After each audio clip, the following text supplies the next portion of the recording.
Joining us now is a friend of the late Dr. Tiller and a physician who used to log serious miles on a plane, traveling to 5 different clinics in 3 different states to perform abortions in underserved areas.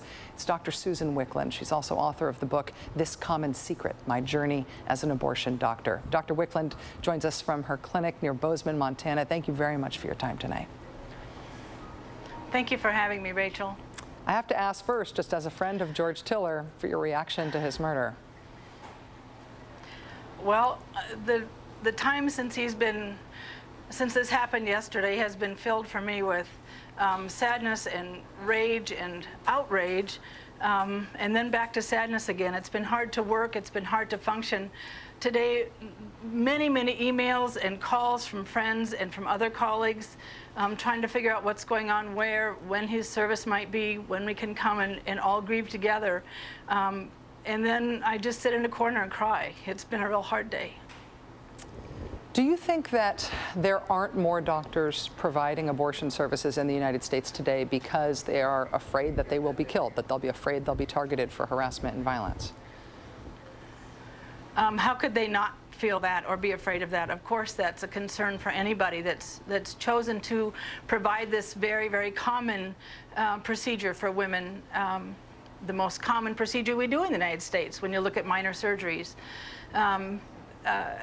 There's so much intimidation, there's so much negative impact or negative words put in relationship to abortion, which is not from the women themselves, it's not from us, it's from another area altogether. And I know you've talked about it earlier on your program about the anti-abortion people and all the rhetoric that they have used and how that has been so inflammatory, and it scares many physicians and other people from away from working in the clinics. It's unconscionable what's happened.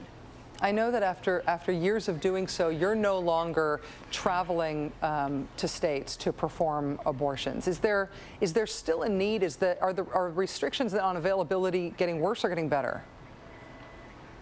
Oh, it's getting worse. It's much harder now for a woman to find an abortion than it was 20 years ago when I started providing services.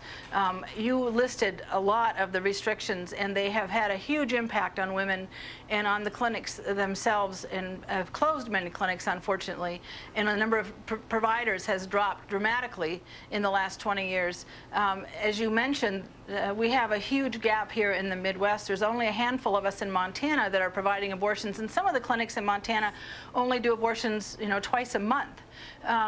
Which is not very good access, and then many women have to drive hundreds of miles. There is, as you mentioned, 1 clinic in all of North Dakota, 1 in all of South Dakota. They are on the eastern border of those 2 states. So I am seeing patients from both North and South Dakota, from all of Wyoming, parts of Idaho, all of Montana. The availability is very limited in many parts of the United States. And again, I think it really does have or it is reflected from what's happened with the anti-abortion movement and all the negative impact that's put on it. We have to get women to start standing behind us as providers. We need the 45 million women who have had abortions in this country since Roe v. Wade to stand beside us as providers and as clinics now, and come out of your homes, come out of your comfort zone and talk about it. Make everyone know how common this is. Dr. Susan Wicklund, author of the book, This Common Secret, My Journey as an Abortion Doctor. I'm sorry for the loss of your friend, and I thank you for taking time to join us tonight.